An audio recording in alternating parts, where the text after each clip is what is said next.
Hello, everybody, and welcome. Welcome to this panel discussion regarding emerging technologies and innovation. My name is Michele Di Paolo. I will be your host for the day. And together with me, of course, there is the fantastic team of the Digital Transformers Initiative, brought together by SALTO Participation and Inclusion and uh, SALTO Diversity. And I'm going to introduce now the two voices from these Salto centers, Enrique Gonçalves and Kadri Maripu, which are here with us. And we're going to start the day, which is giving us our last panel discussion in this long ride of moments of exploring different dimensions and different perspective in the digital transformation of youth work. So, Kadri and Enrique, here's to you. Okay. Thank you, Michele, and hi, everyone. So once again, here's Enrique from SALTO Inclusion and Diversity, and I'm very excited to welcome you all on behalf of the organizing team of the Digital Transformers project. So we reached the sixth and last panel discussion in our webinar series. This has been a wonderful, eye-opening journey where we have been looking at digital inclusion and digital participation from many perspectives and topics, some of them not so present in the field of international youth work. So today we look at the emerging technologies, which is quite big, hot topic, quite new and unexplored topic in our field. For us, this is something that when it comes to digital with emerging technologies, something that comes with a lot of possibilities, but also with a lot of implications. We see that on one hand, these technologies are giving possibilities to reach out to certain young people that wouldn't normally take part in face-to-face activities. When you think about rural youth, for example, or the gamers community. But on the other hand, some of these environments are not designed for learning, or specifically not designed to target marginalized young people. So we'd like also to hear what are the implications and how this revolution is affecting notions such as personal identity or participation, citizenship, and what's the role of youth work in that. So I'm really looking forward to learning more about these issues from our speakers today. But before, I would like to give the floor to my dear colleague, Katri. Thank you, Enrique. And from my side as well, welcome to everyone to this last session where we discuss the emerging technologies. And as Enrique mentioned, this has been a long journey. Just before the panel started, we remembered that on the first session we called in from Armenia. And now in 3 weeks, we also end this project because it's also accompanied by a training to youth workers. We will also end it in Armenia. So the cycle is full. And if you would like to, if you're new to this panel, then you can also explore the previous sessions in the Facebook and YouTube of SALTO P and SALTO Inclusion and Diversity, where we can also discuss more on rights and ethics and sustainability and inclusion and participation in more focus. And today we are focusing more on the emerging technologies and the inspiration of them, what could be used in youth work.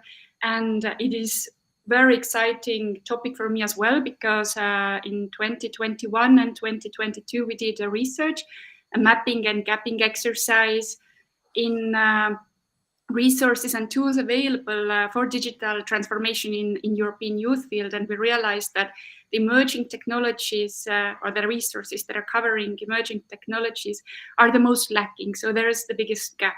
So really excited to hear now from our panelists as well on what they have done, what they see, but also from you. So do please share. And with this last panel, we are also giving a torch fully over to SALTO Digital.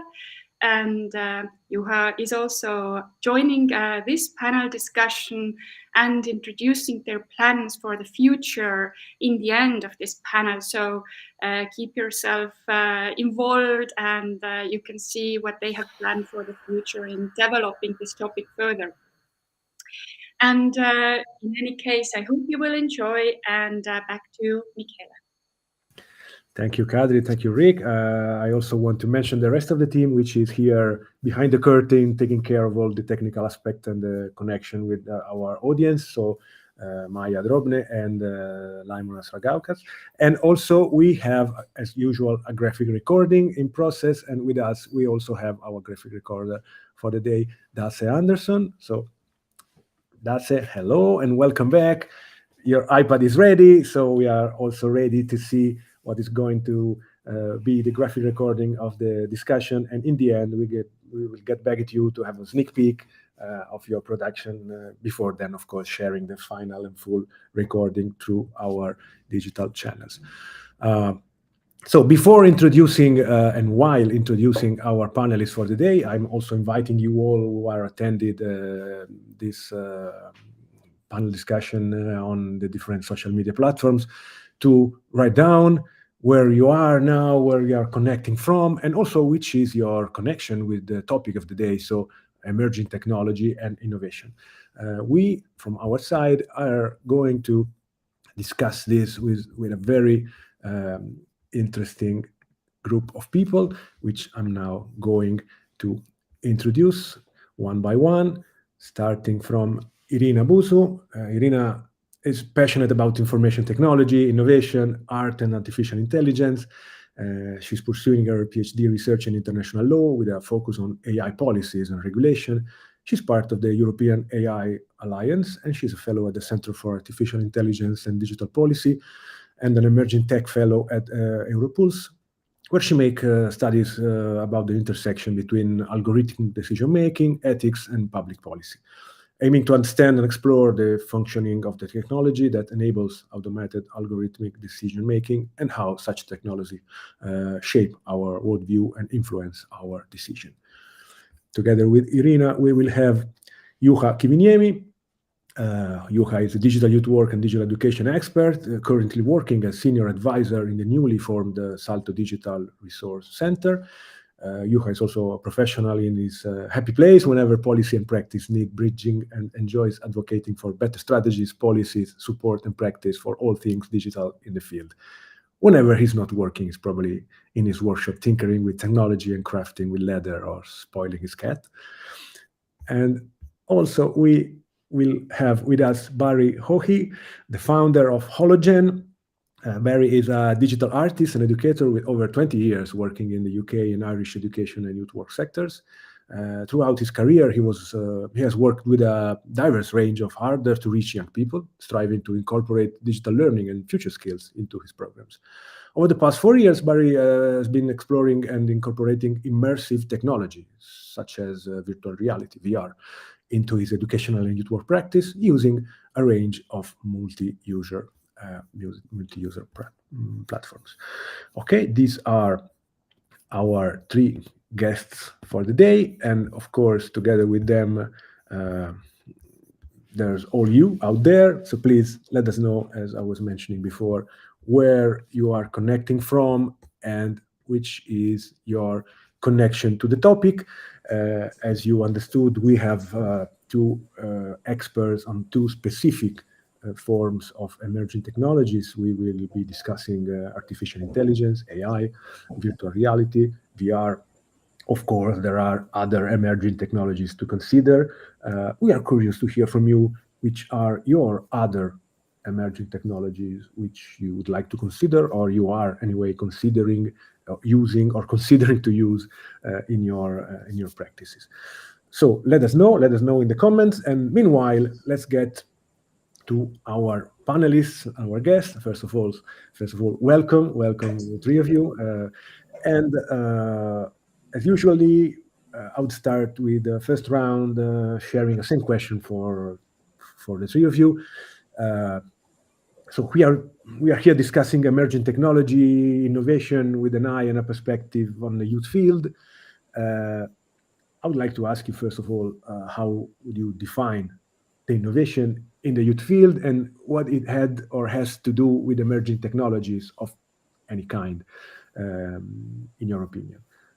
And as I was mentioning, I would also extend this question to the audience. So, which are the emerging technologies that you, our audience, are using and would recommend or are trying to incorporate in your practice to achieve innovation? But let's start from the answer of our panelists. Innovation, emerging technologies, and youth work help us to define, to give a frame to what are we talking about. I would say I would leave the floor as a starter for the discussion, maybe to Juha.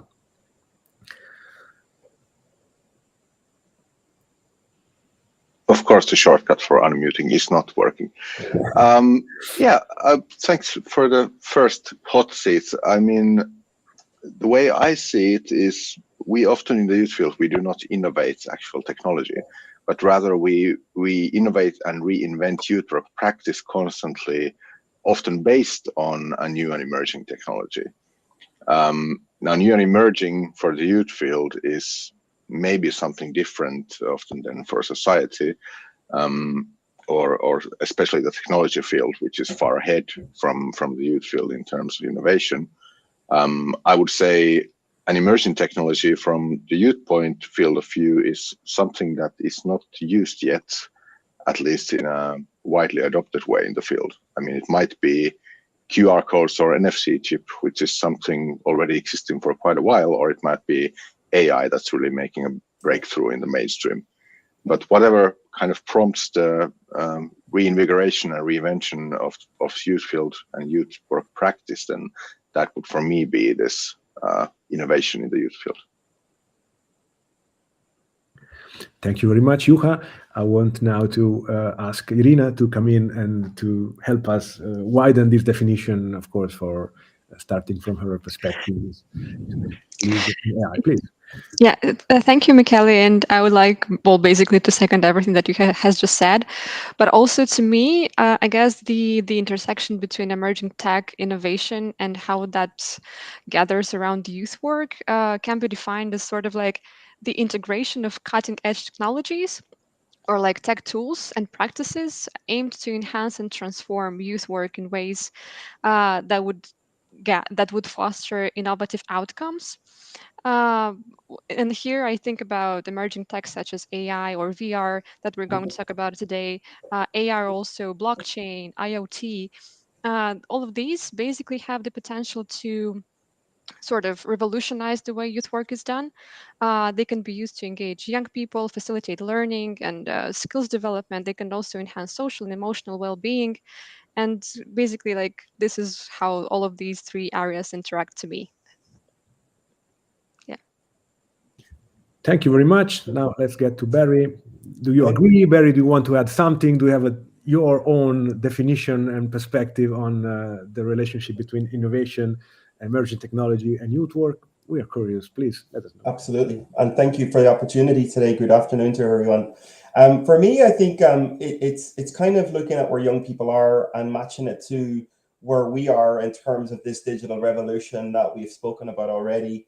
It doesn't take too much to understand that some of the digital platforms that we might talk about today are gathering millions of users every single day. So when we look at it from a youth working context, I suppose for me, it's a very fundamental question around where are the young people and are we there? So, that would kind of underpin a lot of my work over the last few years, is kind of looking at the digital trends with young people who I would have been working front-face youth working with, and maybe kind of allowing myself a little bit to look slightly ahead of the curve. And that's perhaps where immersive technology such as VR comes into the conversation. So I think it's a very quickly evolving area for sure. And where we will be perhaps in a year, 2, 3 years is going to be very different than where we are now. But I do think for me, a very easy way to continue that evolution is to look at digital trends and where young people are at the current time. Thank you very much. Also, thanks to Milan, who is sharing in the comment another example of interesting practice of connecting voluntary events to vouchers for certain gifts through digital platforms, so as a way to create a circulation between voluntary engagement in the community and giving back from the community to the volunteers. And there's, of course, also including badging systems, which are another interesting elements to be spoken about in terms of innovation in the field. Also, another comment stepping in by Sergio is mentioning augmented reality, so AR, to foster immersive and engaging learning environments. Very interesting. But then after a while, the platform simply disappeared because the company behind it decided to discontinue it. So that's another part of the discussion. So we are relying on tools and platforms which are offering us interesting services, but then we are putting ourselves in their hands, and the system sometimes stops to work just when we found the interest and the way to make it useful for our practices. But talking about practices, I would like now to move a step forward and to go a bit more into your different areas of expertise, and asking you a bit more direct and precise questions from that point of view. I would start from Irina. We heard about your interest and commitment to exploring artificial intelligence, AI. So honestly, in the previous panel, we already spent quite some time discussing AI issues connected with digital rights and ethics at that time. But I think many of us could agree that artificial intelligence, so-called artificial intelligence, is one of the emerging technologies these days. Since you've been active on this topic since quite a while, how do you think this could bring a real innovation in the youth field? So not focusing on the fact that we are using AI because it's now the talk of the town, okay? But try to focus on what of this technology, how this technology could bring a real innovation in the field. I would be very curious to hear some hints and descriptions or ideas or practices from you regarding this topic. So I'll give the floor to Irina. Great. Thank you again, Michele. I mean, artificial intelligence is already here. We use it every day, whether we are conscious of using it or whether we aren't conscious enough. Just a basic example would be having our phones, which are embedded with a bunch of AI algorithms. Some of them collect various types of data. We use them to basically make our lives easier, starting with calculating and searching on the internet for, or having a specific tailored feed on the social media, tailored specifically to our needs. But largely, when kind of thinking about the youth work and how artificial intelligence can be used in this field, I think there's a bunch of ways in which AI tools or AI powered tools can be used to support and enhance work done with young people and the youth sector. One potential use would be to use AI in youth work in order to personalize learning and to support young people, especially those who come from marginalized groups. This would work by analyzing like a young person's interests, their learning style, their progress, and in this way, an AI algorithm can suggest tailored learning activities, resources, and various kind of interventions that would match that person's individual needs.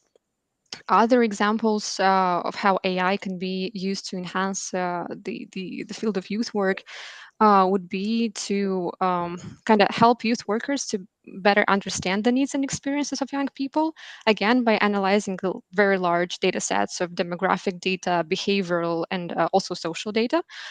This could inform the youth worker on the development and of policies and of interventions that are more responsive to the needs of young people. However, as you've also mentioned, it is very important to note that while AI, of course, has the potential to enhance and transform youth work practices, it should always be used in an ethical and responsible way, with a focus on maximizing the benefits of young people while minimizing the potential risks associated with that. And therefore, it is very crucial to ensure that AI-based interventions are developed in collaboration with young people, with the strong focus on transparency, privacy, and user control. But also here, I would like to add that if you tailor these AI tools to the youth work sector, it is also very important to involve in the process of development, deployment, and training the AI algorithms, not just the young people, but also the youth workers, because they aren't usually one of the stakeholders who is invited to the table. And whenever you have this process of development, training, and deployment, you have to have a multi-stakeholder approach to each step of the way of the AI cycle. So I believe that if we had young people and youth workers involved throughout the entire cycle, we would be able to develop as a society, as a global society, more inclusive and also better tailored AI tools that could help also marginalized groups, young people with special necessities, as well as young people who maybe don't have enough access to technology. And in this way, artificial intelligence powered tools could be used in a more ethical, but also in a more meaningful way, especially in the youth field. Yeah, that would be from my side. Yeah, thank you very much, Irina. We are collecting a few questions that we are going to ask you, the three of you, later on. If I may just quickly jump on one thing you mentioned. So the thing that systems like artificial intelligence should be developed also hearing the voice of the youth field. This is something which has been already proposed somewhere and discussed in a few circuits. And the big question there is always how to get there where these processes are happening. So I would like maybe, if possible, to quickly ask you to share some hints to give us all to how to get there where these kind of decisions are taken and how we could make our voice heard at that level. Yeah, well, the easiest way to do is to participate in public consultations whenever some policy documents or draft proposals for legislative amendments are made, either by the European Commission or the European Parliament. For example, all of those are published on the official institutions' web pages. So. And you can also click. I think on the European Commission website there is a button that allows you to get notified whenever a new proposal is put forward for public consultation. So this would be a way to also follow, but also be able to contribute to the policy and regulatory proposals that the European member states have. In terms of artificial intelligence, also another way to do that would be to kind of go way round and to build communities of youth workers who would have policy proposals and then have that document put forward to either the European Commission or other regulatory bodies for them to be able to kind of see that there is an initiative coming in from the sector, and then they would include the sector representatives at the negotiations table or the consultations table whenever that happens. Yeah. Well, thank you very much. So the scale is European at least. So keep an eye on the process of open consultation that the Commission starts from time to time, as Irina mentioned, or also from, let's say, from the field, there are possible initiatives. Before going on with the questions, I see that, of course, this topic is very inspiring, and so there's a lot of insight to share. I guess also Juha have some recommendation or hints anyway to share about this very thing. So I'll briefly pass the floor to him before going on with the questions to you all. Juha, please. Yeah, just wanted to add that the youth partnership between the Council of Europe and the EU is running a research project on artificial intelligence and the youth field. And there, one of the research papers is exactly confirming this, that youth organizations are not really participating in these regulatory processes, whether it's an issue of capacity, whether it's an issue of not being invited, or whether it's an issue of not just being interested. I don't know which is the case. But in any case, it would be very important to get more youth voices out there into all of this process as well. Thank you very much. Now let's go on to explore the different practices and how the different technologies you are using are bringing innovation in your practices of youth work. I'm now moving to Barry. Barry, you spent quite some time experiencing VR and immersive technologies, which to me is for sure another of the big things happening right now, or maybe waiting to happen, because there's been a lot of developing in this sector for a long time. So let's try to jump a little bit in the near future, guided by you, to ask you how would this kind of technology affect youth work in the upcoming time. I'm very Thank curious, Barry. you. Thank you. Indeed, it's an exciting time for youth work and emerging technology, and certainly my research and experience in immersive environments and youth work to date has been very encouraging in terms of what we can do as a wide region, and use virtual reality and other technologies like virtual reality for youth participation. I'll go back a little bit really and kind of talk a little bit about what exactly VR is, just for those who might just be fully aware. So I'm talking about multi-user platforms, and multi-user platforms that are underpinned by three kind of guiding questions for youth work. One, that they're multi-user. Two, that you can create private events within those multi-user experiences. And three, that they're appropriate. So the good news there is, at the moment, we probably have about 16 to 20 multi-user platforms that are kind of road tested for youth work at the moment. I would say in the next 18 months to 2 years, we're probably going to have double that. And I think going forward, it's just going to triple as well, very, very easily. So multi-user platforms, what is that? What can we do there? So when I use the term multi-user platform in immersive technology such as VR, it comes with a lot of different titles, a lot of different activities, everything from learning how to DJ, graffiti, multi-user graffiti experiences, sculpting in VR, and indeed creating immersive VR youth spaces where young people who are not physically in the same location can drop into a youth-hosted or youth work-hosted environment where very, very quickly what I've experienced is those groups become connected to a youth worker or youth workers and their peers, and it feels very real to a real youth club that might be happening, or a real youth conversation that might be happening in a physical space. So going forward, I think it's a really exciting time. What we could start to do and incorporate into youth work would be pan-EU events. We could also look at events where we could have different countries, for example, different young people, different panels hosting different conversations, all within a multi-user platform or lobby, learning lobby, whatever we might want to call it. So it's kind of looking at where the technology is now and how we can kind of evolve with that as youth workers going forward. And that's what's already started to happen. So there would be a little bit of work around staff onboarding and upskilling for sure. But I can promise you, once we get to a certain point in proficiency as a youth worker or an educator in VR, your skill set flips very, very easily into that environment, and you become very natural. And that's kind of where the magic happens, I suppose, in many ways. So going forward, I suppose things to think about is where firstly young people are. I'm going to use an example of Roblox, which is coming to VR this year. Roblox at the moment has 53 million daily users. And that's globally, and I think it's got over 250 million accounts that are regularly used. That is just one platform that is popular with young people at the moment. If we added in all of the other popular platforms, I think it doesn't really bear talking about where we need to be or where we need to be thinking about being in the coming years. In addition to that, I think we're at a very exciting junction as well, where young people could be actually building their youth spaces, their virtual youth spaces.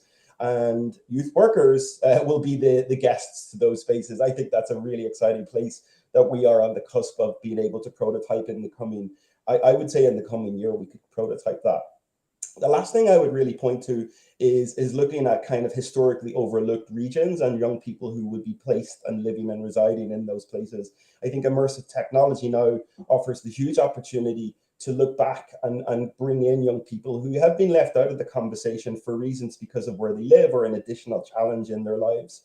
I think this technology when we get to the point where we have a pan-EU network of skilled educators and youth workers that can use it proficiently, we can start to really bring in a proper gradient and demographic of all young people from all regions across this wide region.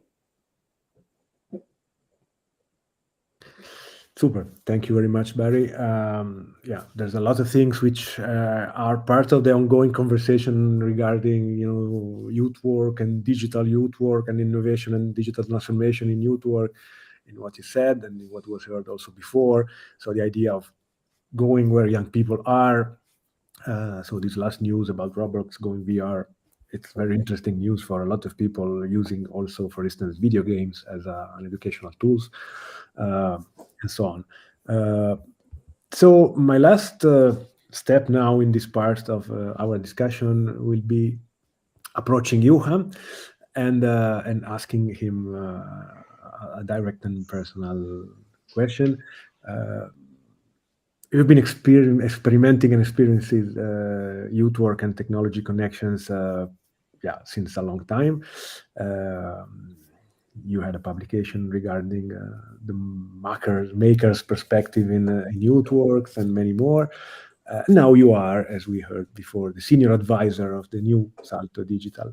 So, of course, I can't help joining these two identities of you together and asking you to help us connecting the dots between these two dimensions. So how all these innovative experimentations, attempt, practices, and so on could become something more structured, something which help develop policies, models, and also on the other side, how we could support this process, which is a question that I would like also to widen to our audience if they have more ideas to share regarding this topic. But of course, I will start hearing from you, Hugh, so I'll pass the floor to you.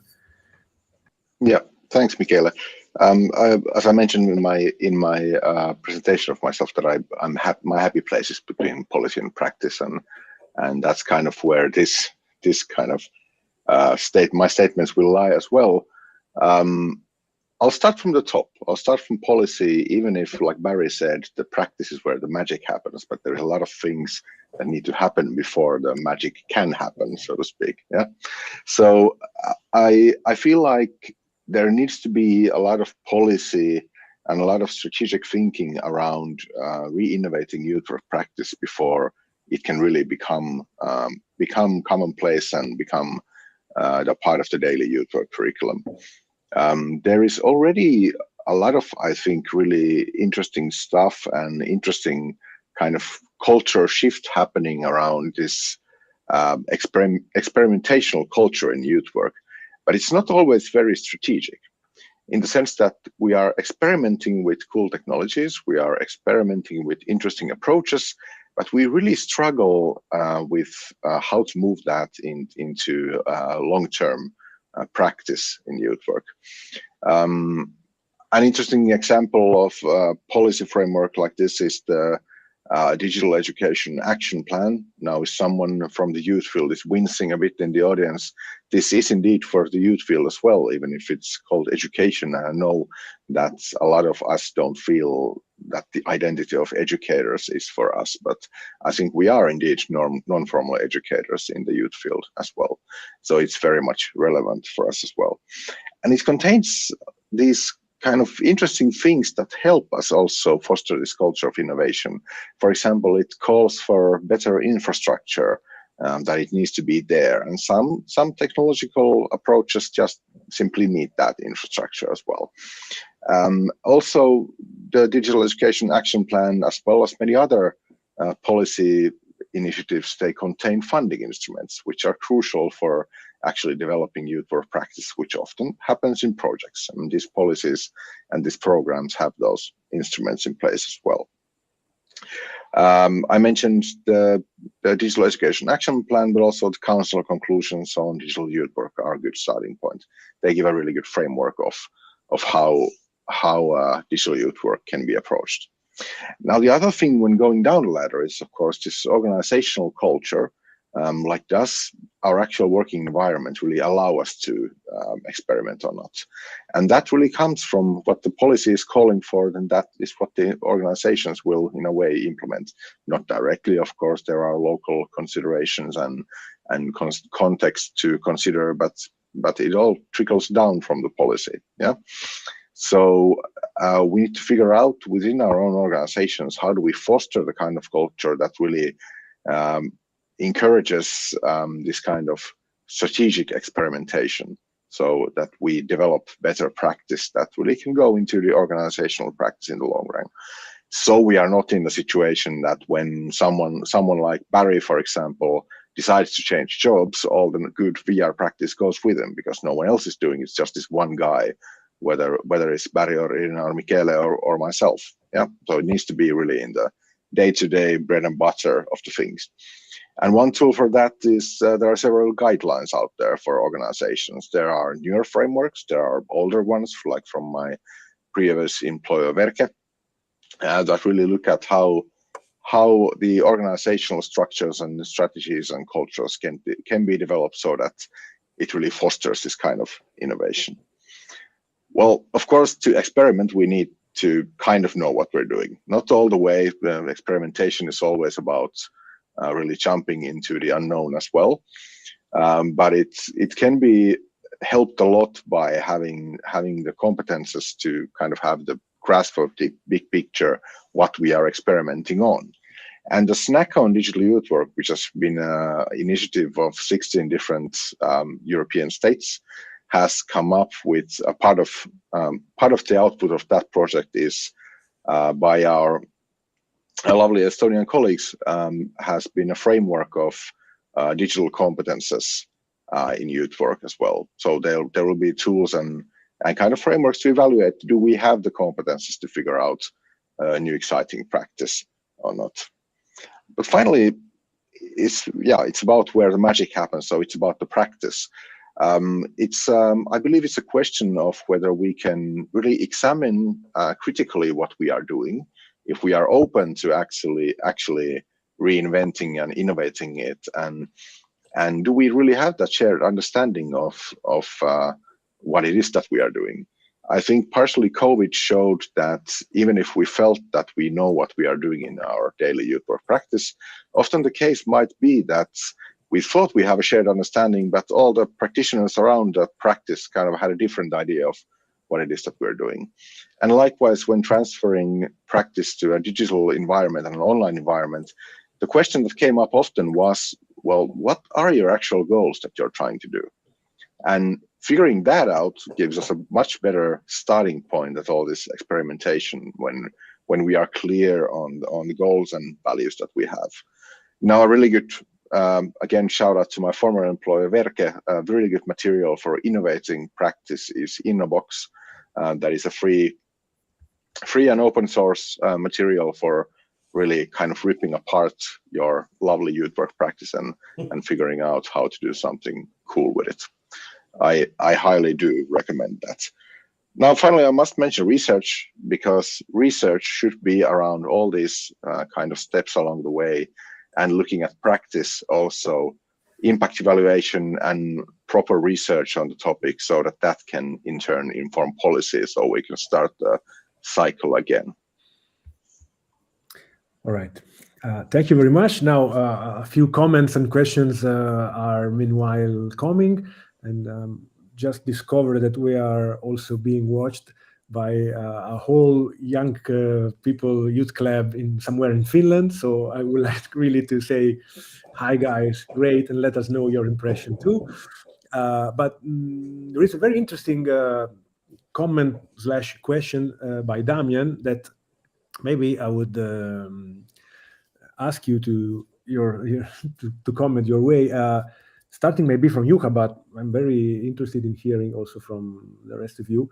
Damian says, a lot of different educational platforms or in way practices, including emerging technologies and innovation, are implemented, for instance, through European funding or European projects. And this is something we also discussed inside our training course, Digital Transformers.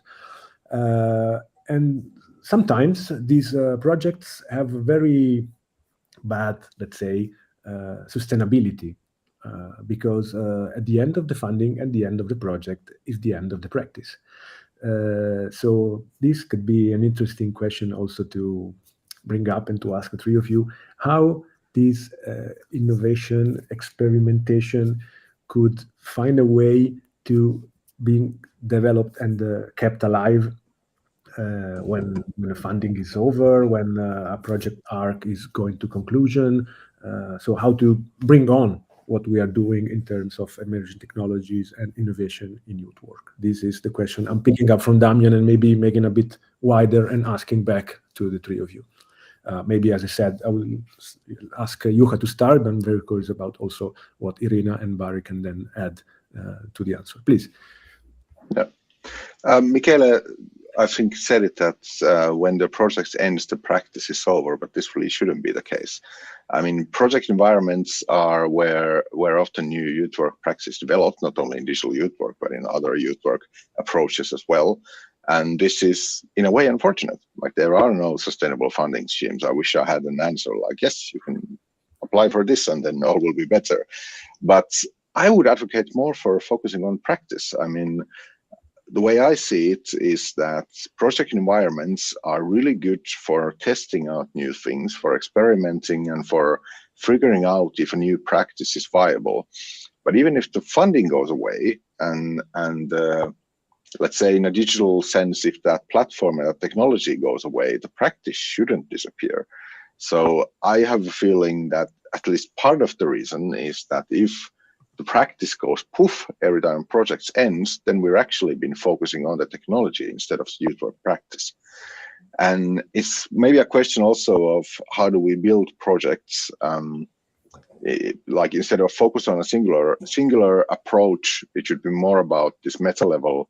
What are the implications for youth work practice and how it can be implemented differently in case we don't have a funding model in place?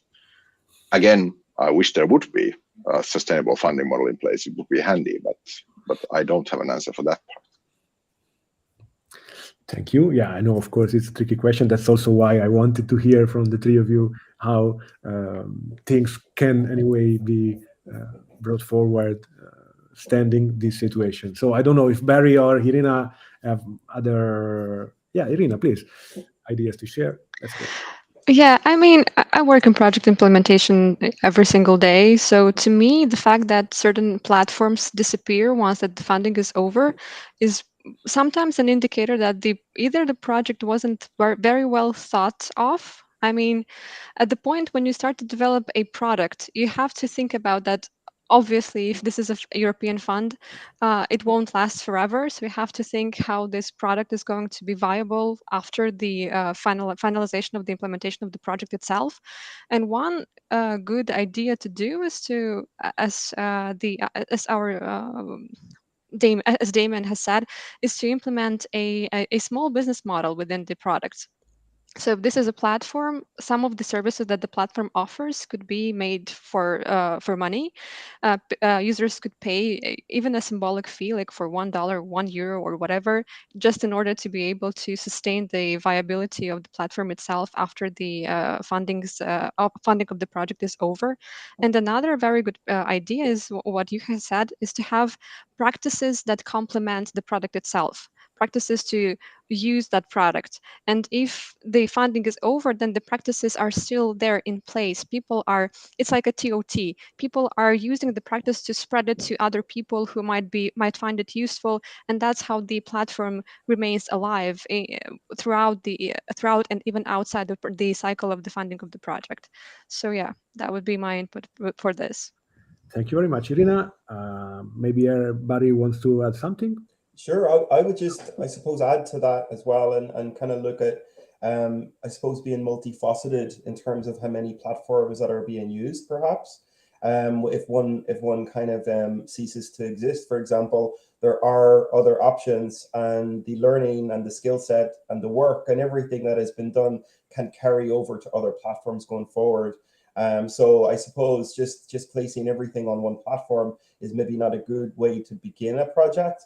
And I suppose in addition to that, I think I think it should be underpinned by, I suppose, a core of digital youth work should be able to kind of pivot and adapt and evolve into other platforms if one does cease to exist, or indeed it might become less popular.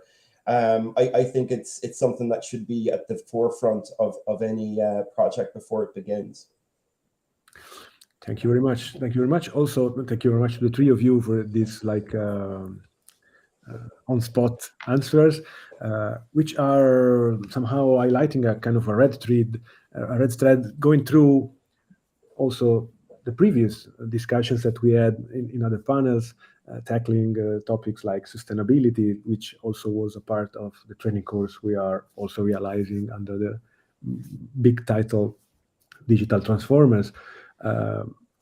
It seems that part of the way to grow innovation and keep track of emerging technologies in youth work is actually doing things in the proper way and think forward also in terms of sustainability and inclusion and diffusion of practices, which is something that should always be part of youth work. And it proves once again that we are still anyway talking youth work when we talk about the digital transformation of youth work. And talking about youth work, there is a comment and a question by Francesca, which was already at least partially answered, but I want anyway to pick it up. She was asking, how can I become a technological educator? What I have to study, to experiment, to start? So the answer we provided already was, of course, to dive into the materials of SALTO Toolbox and the training calendar, offering any sort of trainings for youth workers and trainers, and look at the resources in the participation pool regarding emerging technologies and so on. But let's also open up the question to the three of you. So what should a youth worker willing to do a first step or the first steps into this field of becoming a technological educator, which is a very wide and vague definition. We maybe use the technical definition of digital youth worker, which has been more like established in the European discussion about this, but still, which could be the approach, the background to build, the first steps to take to start this path. Also, maybe sharing which were your first steps and which was your background to get where you are now and to get doing what you are doing now.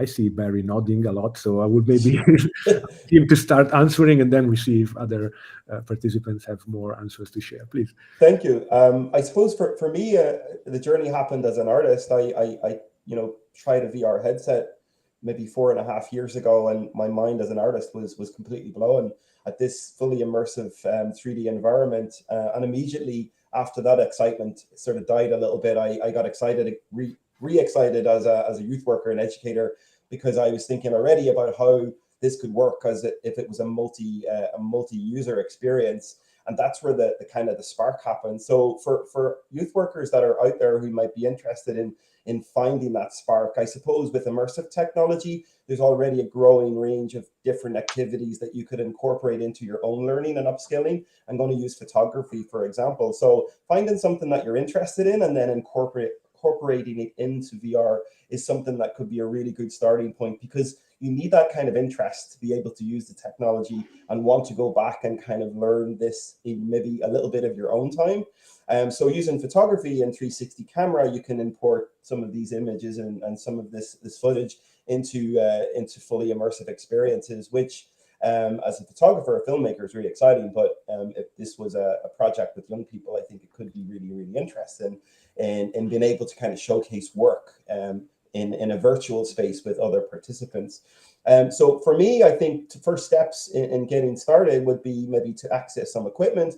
I understand now libraries all across Europe would have access and be able to loan VR equipment. I'm not sure if you can actually bring it home with you, but I think a good stepping stone really before you actually purchase equipment would be maybe checking with your local library, seeing if you can have a go or a demo. And then just going from there, I think investing in a headset or two would be something as a next step. And I suppose just allowing yourself as a professional, just to get familiar with the equipment, the basics, how to put it on, different kinds of experiences. Some are like 3D VR movies, but some actually you're interacting as an avatar. So there's a whole growing range of different experiences. But I suppose the takeaway really would be, allow yourself a little bit of time to get familiar with being in an immersive environment. It could be a few weeks, it could be more than a month, just using the equipment little and often. And that's even before that's before we put our youth worker hat on, So yeah, there's a little bit of time investment. Find something that might be additional of interest, such as, for example, photography, sculpting. We can learn how to DJ, for example, I mentioned before. There's a growing list of really cool, really exciting, really fun, educational and youth-focused activities that we can now do using fully virtual, we physically could be in very different spaces. So that would be my take on that. Thank you very much, Barry. Also including having fun, which I think it's also a big driver for this motivation that you were mentioning. And talking about this, I would also like to ask if Irina maybe wants to share her first step to what you're doing now, please. Sure. I mean, to me, I feel like I sort of can relate to not being a tech educator, but being a tech lawyer, having the same prefix. I mean, to me, moving from a traditional legal practice to a more technical legal practice involved a lot of staying curious and wanting to learn new things. And to me, the first step was literacy, AI literacy in my specific case. And for this, I would very much suggest there is a free resource. It's called Elements of AI. This is a platform that has a series of free online courses created by the University of Helsinki in collaboration with a startup. I think it's called Mina Learn. And what they do, they want to encourage a broad group of people as much as possible to learn what AI is, what can and cannot be done with artificial intelligence, and how to start creating AI methods. It's a both theoretical and practical course, so I would really, really recommend to start from there if everyone is curious to learn about artificial intelligence and to kind of dip their toe into this whole thing. And other than that, so you kind of go from there. Once you are literate enough, and if you stay curious enough, you want to learn more, and then you start practicing, going in from theoretical to practical. If you want to narrow it down to a specific domain that you practice, in this case being youth work, you start researching for tools that are specifically tailored for youth work. In my case, would be for lawyers, and so on. And that's how you kind of move from a traditional standard of your profession to a technical upgrade of your profession, I guess. Thank you very much, Irina. Because we are now approaching this question that came from Francesca, and this is showing us that there are elements that we should always remember that are maybe more in the background. So following your own interest or trying to follow some online learning processes or courses and so on. Then I'm asking also to Juha, either which were your first steps, I'm very curious about this, but also, again, some help to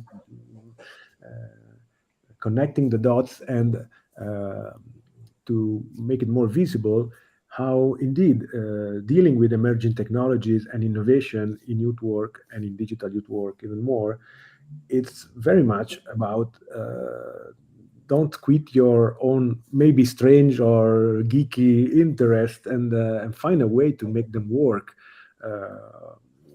for the good of young people you're working for, or as a way to address your practice so more young people, as we were mentioning in the beginning, which are already using these practices on their own, and maybe they can also take some value by having some educational figure closer to them. But I'm curious to hear from you and your perspective, Juha. Yeah, well, for me personally, it was always a no-brainer to get into digital youth work, in the sense that I've always been a huge geek and a huge nerd. But that can also feel like an exclusive thing. I get it that digital youth work can sometimes feel like something that's only for this like boys nerd club or even girls nerd club. And if I'm not a nerd, then I never will be included because I'm not interested personally in technology.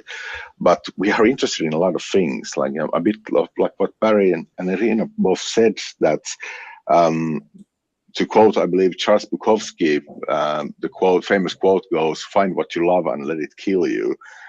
Of course, don't let work kill you in any sense, but find what you love is, I think, resonating here in the sense that so many things can be connected to digital youth work practice, whether it's music or arts, or if you're really interested in human rights issues or safe spaces for advocacy. All of this can be kind of a starting point for digital practice. So for someone asking like, how can I become a digital educator, just take the thing that you're passionate about in your work or in your daily life and start connecting that with digital youth work. The way I got kind of started in my path to where I am now, in a way, is the thing that I always say to students asking the same question is find the people that are doing cool stuff and play with them as much as you can. This includes a lot of people in this panel potentially as well, but include for me, as for example, nationally, my ex-colleagues in Bergen. So I worked with them a lot in my previous positions, even when I wasn't still a part of the staff, because, hey, they're doing cool stuff. So I want to learn from them and I want to kind of interface with what they are doing and develop my own competence from there. One thing I would add maybe is to really consciously develop a mindset. It goes back to this experimentation as well, that apart from organization having to allow us to experiment, we also have to allow ourselves to experiment, and we have to allow ourselves to fail, because we have this kind of mentality sometimes that we have to be experts before we can even try. But I always have a quote from the snowboarding world: if you're not falling down, you're not trying hard enough. So the only way the practice and our personal competence will develop is that we push the limits, we push the boundary and keep experimenting, even if we set ourselves up to fail. I've said also that there should be a European, maybe this is a connecting a dot, but there should be a European fund for semi-controlled failure. So if like a project fund where if you fail, but you can show why you failed and what you learned, you would get more funding on the next round. So something like this would really kind of foster a culture of experimentation and failure. So those are my, not 2 cents, but few cents. Yes, thank you very much. We are now moving towards the end of our discussion. We are already like anticipating some elements of what I wanted to ask you as a final question, which is indeed to share ways, tips, recommendation, attitudes, behaviors, and everything can help us to build a confidence toward innovation and using of emerging technologies in youth work practices. So, as I said, it's not for the sake of showing off new gear itself or having the last gadget or geeky stuff, but indeed how innovation through emerging technologies in youth work can, from one hand, become a part of what you do. And we already had a few hints from you on that side. And so if you have more, please feel free to share more. And on the other hand, how this approach of using emerging technologies to improve the experiences we are offering to young people could then become to a general transformation of the sector. So how this could become somehow a way to showcase a possibility to make your own way towards new practices, which maybe now are even yet to be invented, but can come because of these attitudes, of these approaches that you are developing step by step. So any recommendation, hints, advice on that level would be probably very valuable from the three of you, and we are really all ears. I would maybe ask Irina to start, and then we can follow on with the rest of you. All right. Well, apart from what we've already said about trying to experiment with online learning tools, such that would help you, first of all, get literate with the new technologies and the emerging technologies. When I'm thinking about specifically AI-powered tools targeted or tailored for the youth sector and the youth workers, I would think about the kind of tools that resemble like chatbots or virtual assistants.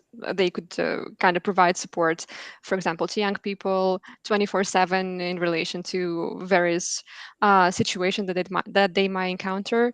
Also, youth workers could use adaptive learning platforms, and these platforms, what they basically these are platforms that are powered by AI algorithms and that can personalize learning activities and resources to specifically targeted young people based on their individual needs and learning styles. Also, the basic would be to use data analytics tools. As I've said in the beginning, like these are tools that can by default analyze very large data sets of demographical, behavioral, social data. And some examples that I've tested and that I could recommend are Squirrel AI. This is a adaptive learning platform that uses AI algorithms to personalize those learning activities to young people. Uh, it has some features that are free of cost and others that are that you have to pay for, but the personalization aspect of the platform is really, really cool, and I would suggest to at least try to test it to see how that could be used to tailor your work. Another one would be AI for All, and this is this is an organization, and they aim to increase diversity and inclusion in the field of artificial intelligence. What's curious about them is that they provide AI education and mentorship programs to young people from underrepresented backgrounds, helping them to sort of develop the skills and knowledge needed to succeed in the AI industry. So this is an interesting platform to use, especially if someone either comes from an underrepresented background or they live in a remote region and they are curious and they want to have the magic happen. And this would be a tool for them to use to try to get a mentorship program from someone who is already skilled and experienced in the field. And another platform that I would recommend is Cogni. This is also an AI kind of powered platform that provides interactive and personalized learning experiences for young people. I live in Moldova, and this platform is very much used here by youth workers and educators who try to do alternative learning. It's very interesting how the platform generates various tools for to enhance learning experiences for the various youth groups, age groups, social groups, and so on and so forth. So if any of those three would be useful to anyone who is listening to us today, I would very much encourage you to use those. Yeah. And stay curious as always. Thank you very much. Also, we are now sharing the links to all the resources you mentioned, so our audience will find them there. Let's go on sharing ideas, recommendations, hints, and tips. Maybe it's time again to go to Barry and hear from him. Okay, yeah, it's a really nice part of this conversation. I can kind of share some of the existing activities that have been incorporated into youth work here in Ireland, and indeed with some of my more recent work with the youth groups I'm working with in the Åland region of Finland. Shout out to everybody over there. It's a great pleasure to work with everyone in that jurisdiction. But what I've found in the last few years is looking at how we can use fully immersive events. So no one is physically in the same space. Open a multi-user event, and we can start kind of looking at how young people can shape and build their own worlds.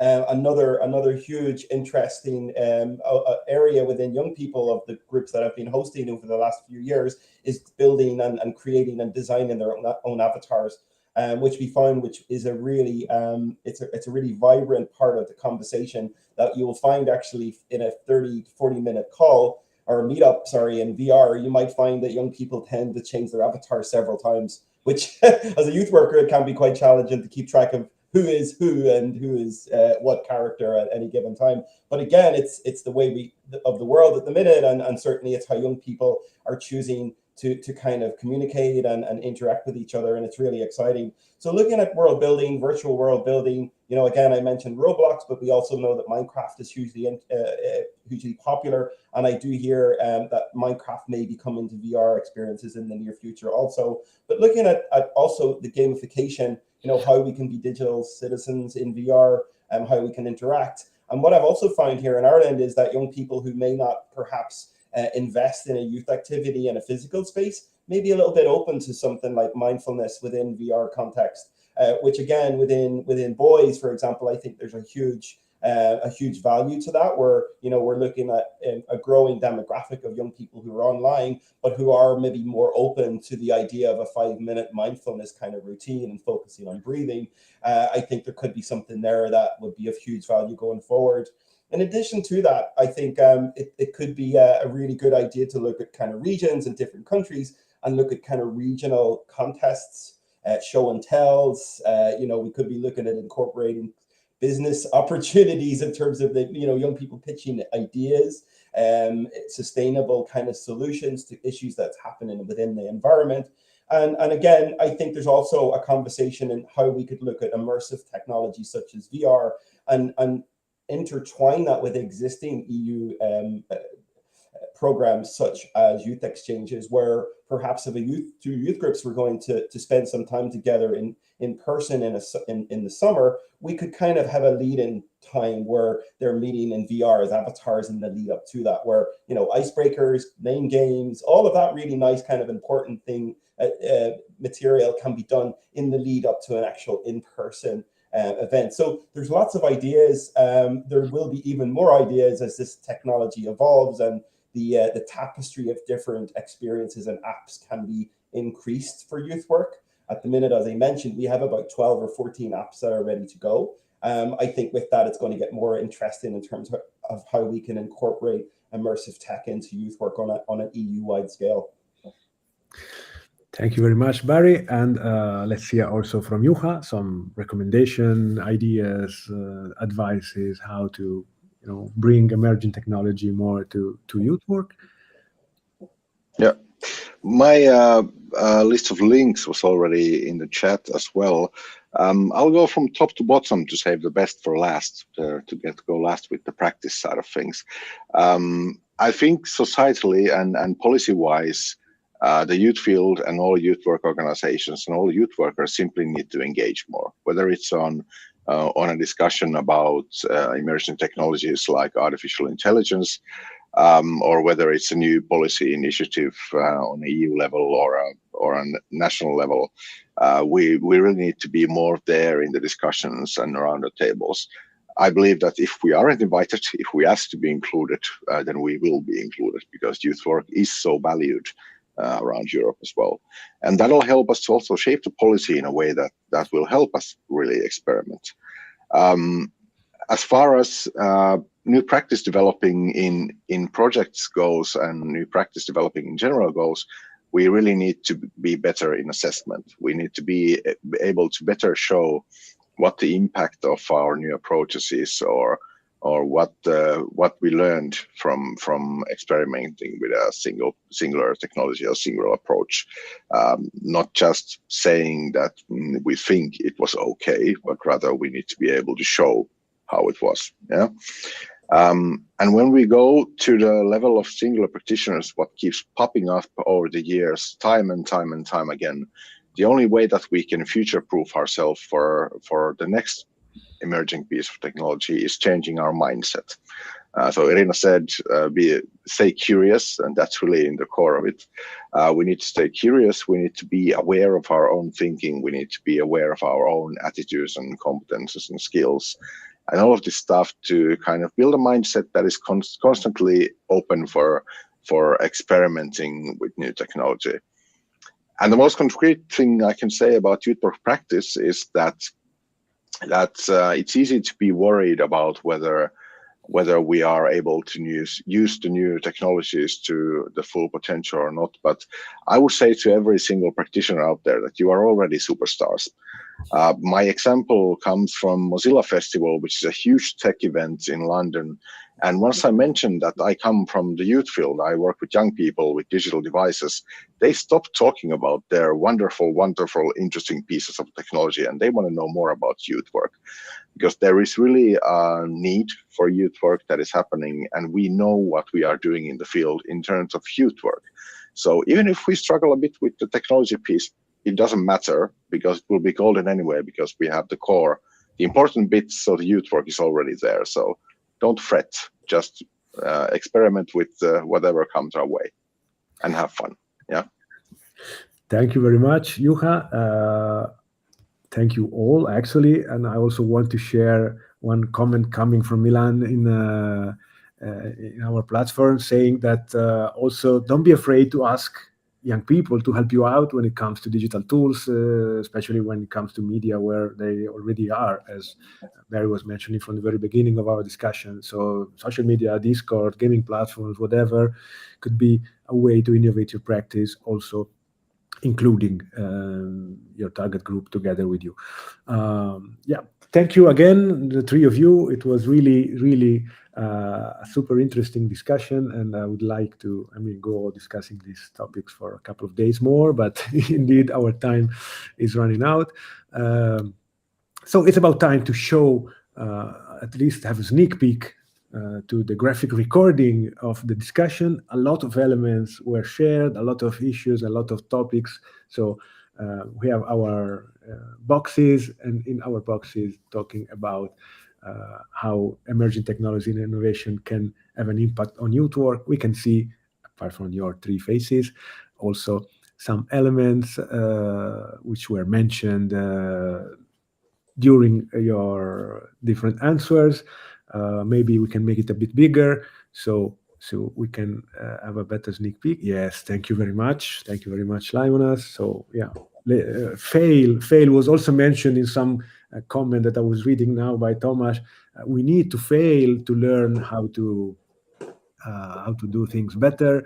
The ethical level of AI and help understanding the needs of young people, as also was now being mentioned by you in the end. It's also a matter of assessing if we are really doing the right thing in the right moment, and not only, yeah, it kind of looked good for us. Multi-user platform and growing of skills and AI literacy. So start practicing, start building up your own literacy, and have a lot of resources that we shared in terms of links and platforms to do so, and then experimenting and transform experience into long-term practices to make your project more sustainable when the project ends. Think how to make it live beyond the arc of life of the funding and so on. Evolve, adapt, create, and fail again. Fail and learn from your failing, how to fail better next time, and better until you make it. So thank you very much. Thank you very much, Dace, for the graphic recording. Now, again, my big thank you to the three of you for what you shared, and a few announcements and recommendation regarding things that will come soon. So a bit of advertisement, let's say. So let me share my screen again and let you all know. Okay, you should soon be able to see what's on the screen. And we have something which I was involved into, so I'm double the proud of announcing it. You can find it already published on the participation pool of SALTO PI. It's about exploring participation through video games.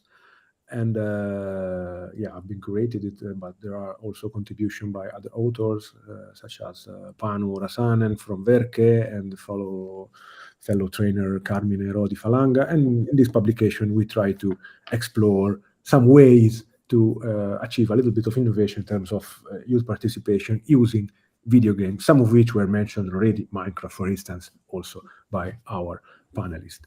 That said, another appointment which is close to come. Tomorrow at 1 CET, there will be another episode of the ID Talks, the series about understanding mental health in youth work. So if you want to scan the QR code, you can get all the information and details. But anyway, make it a date for tomorrow at 1 CET. And last but not least, as we were mentioning, that this is the last of a series of panels. We have now the whole series of our previous appointments here. It's been quite a long ride, I would say.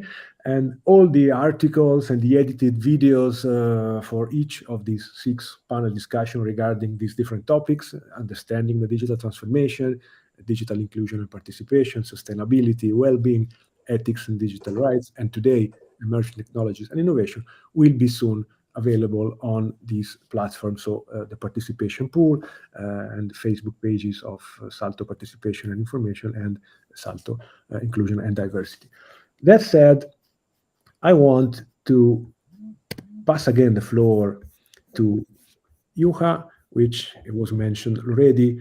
It's now getting in charge of introducing the new, fresh new, brand new SALTO Digital, which is bringing even more insight regarding the digital transformation of youth work to the whole community. So please, Juha, explain us a bit better what's going to be this new SALTO Digital and what's being your role and what's going to happen there, please. Yeah, I will be fairly brief also to the fact that what is going to happen is still a lot in the air. We've been around at this point for around 4 months. We started late last year with my colleagues, and only this week we actually have a full team of 3. But we are indeed one of the SALTO centers appointed by the European Commission around these different topics around Europe, and we are one of the 11 SALTO centers. And as country mentioned in the beginning, we will be taking the taking the torch on digital transformation priority and how it is seen in the European youth programs. We are of course really happy of all the work that has been done, kind of also unofficially in a way with SALTO PI, because it was not in the original mandate, but as they said at one point that someone had to do it, and we are really happy that they did share their expertise on the topic, and will surely keep collaborating in the future if their new adventures don't keep them totally away from the digital priority. Now we will be working mostly with national agencies. So if you are expecting immediately another really cool training course like this one, I will have to disappoint you. But we do hope that we can support national agencies in implementing new projects around digitalization in the near future. And I know there are a lot of interesting things already floating around, and with this really kind of combined approaches as well. For example, one national agency is considering a project around digital approaches for Erasmus Solidarity Corps volunteers, so bringing more digitalization into that scene as well. So I'm sure that a lot of interesting things will happen and continue to happen, and we can really kind of get a grasp into these emerging technologies.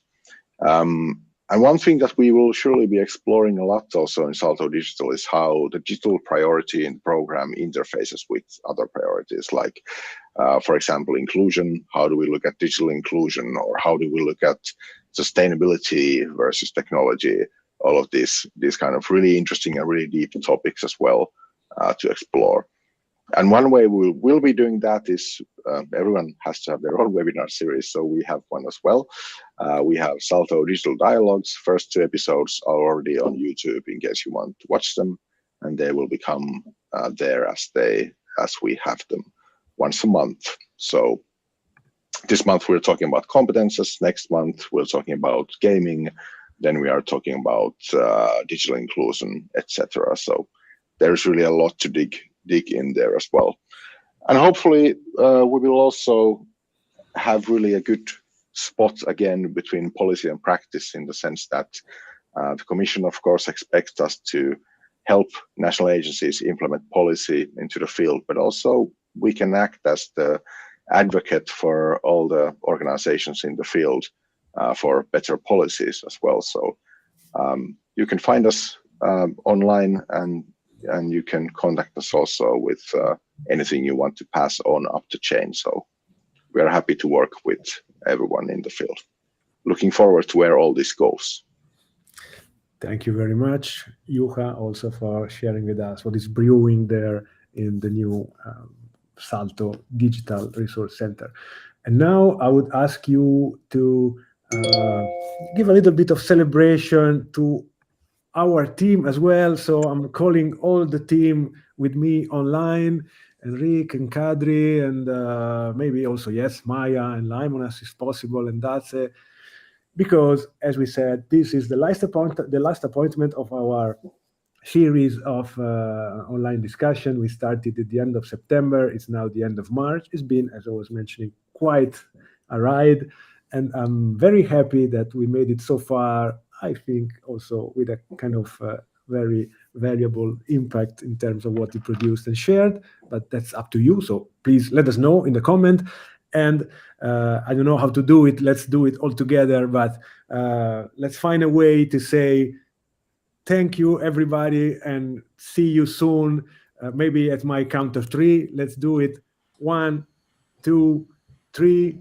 Yay! Thank you. Yay! Thank Thank you. Thank you. See you soon. Bye bye. Bye. Bye.